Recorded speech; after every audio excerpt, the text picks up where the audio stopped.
Hello everyone, welcome back to my channel. So today we are going to discuss important articles from the Hindu newspaper. So first point regarding this article, Netanyahu rejects Trump's 15-point proposal. So first point regarding the article, Israeli prime minister Benjamin Netanyahu ने reject कर दिया है US के जो supported 15 point plan है for Gaza, despite although president Donald Trump के जो effort हैं जो प्रेजेंट करेगा proposal as a possible path towards peace. जो डिसीजन है वो आया है after growing criticism with Israel over the propose plan, जबकि नेतन्याहू ने फेस किया है pressure from his right wing political allies. Next point जो नेतन्याहू है उन्होंने क्लियर बोला है कि जो इजराइल है वो एग्री नहीं होगा to any withdrawal of its force until Hamas, जब तक हमास कम्प्लीटली डिसआर्म नहीं कर देगा खुद को और जो थ्रेट है to Israeli citizen and troops is removed.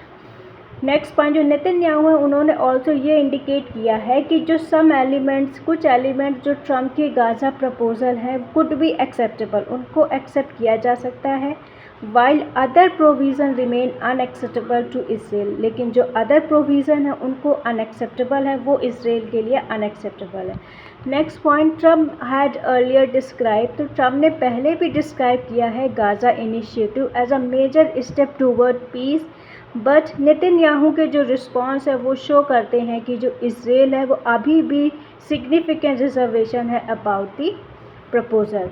जो हमास है उसने एक्सप्रेस किया है support for the Gaza plan and अर्ज किया है नेतन्याहू से कि आप एक्सेप्ट कीजिए प्रपोजल को। नेक्स्ट पॉइंट, बैकग्राउंड क्या है इसराइल पैलेस्टीन कॉन्फ्लिक्ट का। बैलफोर डिक्लेरेशन जो 1971 में आया था, ब्रिटेन ने सपोर्ट किया था establishment of Jewish national home in Palestine, जिसने इंक्रीज कर दिया था tension between the Jewish and Arab communities. Creation of Israel, तो इसराइल क्रिएट हुआ था इन 1948 में आफ्टर द यूएन प्रपोज किया था पार्टीशन ऑफ पैलेस्टीन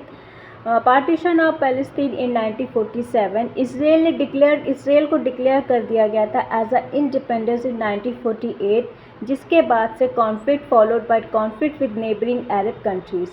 1967 में मिडिल ईस्ट वॉर जो हुआ था, इसराइल ने एक टुक लिया था, मतलब पार्टिसिपेट किया था control of the West Bengal, मतलब वेस्ट बैंक में उसका कंट्रोल हो गया था इसराइल का इन 1967 मिडिल ईस्ट वॉर में, जो गाज़ा स्ट्रिप है और ईस्ट जेरूसलम, जो सिग्निफिकेंटली जिसने चेंज कर दिया था political and territorial situation of the Palestinian.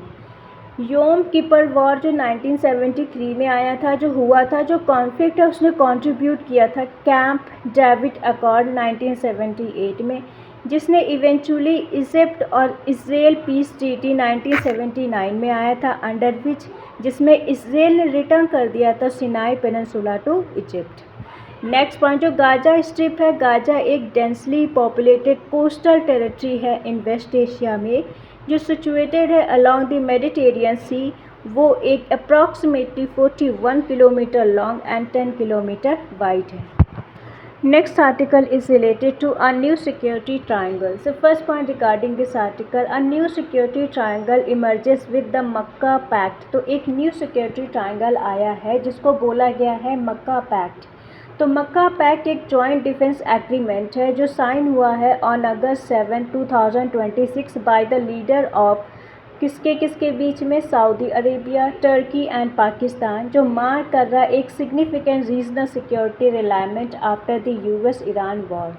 Second point जो although the complete text of the Mecca joint defence agreement has not been made public, अभी भी कोई भी कंप्लीट टेक्स्ट या स्टेटमेंट नहीं आया है पब्लिक में, लेकिन जो जॉइंट स्टेटमेंट है वो ये कहता है कि ये आर्म अटैक होगा on any of the 3 countries would be treated as an attack on all 3। मतलब अगर किसी एक भी कंट्री पे आर्म अटैक होता है तो मतलब ये जो पैक्ट है कि उसके अकॉर्डिंग अगर किसी भी पर्टिकुलर कंट्री पे आर्म अटैक होता है एनी ऑफ दीज 3 कंट्री, तो उसको ट्रीट किया जाएगा as a attack on 3 all countries, मतलब सभी कंट्रीज़ पे अटैक हुआ है। जो प्रोविज़न है वो कंपेरेबल है टू आर्टिकल 5 ऑफ नाटो, जो बेस्ड है on the principal of collective defence. तो जो नेटो का जो आर्टिकल 5 है वो भी बात करता है प्रिंसिपल ऑफ कलेक्टिव डिफेंस, जिसने लेट किया है speculation about the emergence of possible Muslim NATO. जो एग्रीमेंट है वो अपीयर्स उसको वो मतलब दिखता है as a connected to Saudi Arabia recent effort जो स्ट्रेंथन करेगा अपनी सिक्योरिटी अरेंजमेंट्स को, including the strategic mutual defence agreement with Pakistan and 14 country multinational maritime defense alliance.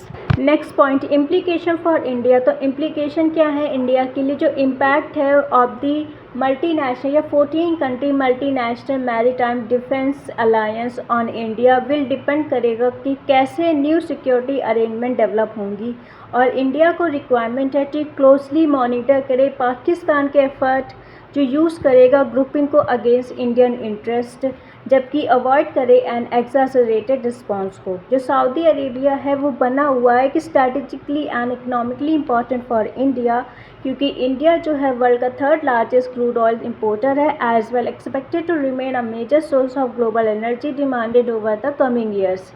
Next point, India ने स्ट्रॉन्ग इकोनॉमिक टाइज है with the Saudi Arabia, जो कि being the kingdom's का 3rd largest market है and 2nd largest trading partner है। Both the India and the Saudi Arabia broadly favour करते हैं कि स्टेबल स्टार्टअप को जो मेक करता है their economic relationship relatively straight forward and complementary. जो रियाद है वो कंसीडर करता है अपने रिलेशनशिप को न्यू दिल्ली के साथ relatively free from external complications, और इंडिया की जो स्ट्रैटेजिक पोजीशन है वो भी मेक करता है एक comparatively secure partner for Saudi Arabia in between instability in the gulf. इसीलिए ऑल्दो जो MGDA है वो स्ट्रेंथन कर सकता है पाकिस्तान के स्ट्रैटेजिक पोजीशन को, लेकिन जो इसका अटेम्प्ट है टू काउंटर इंडिया की growing influence through greater military cooperation West Asia वो इतना भी अनलाइकली है अनसब्सटेंशियली लिमिट इंडियाज राइज।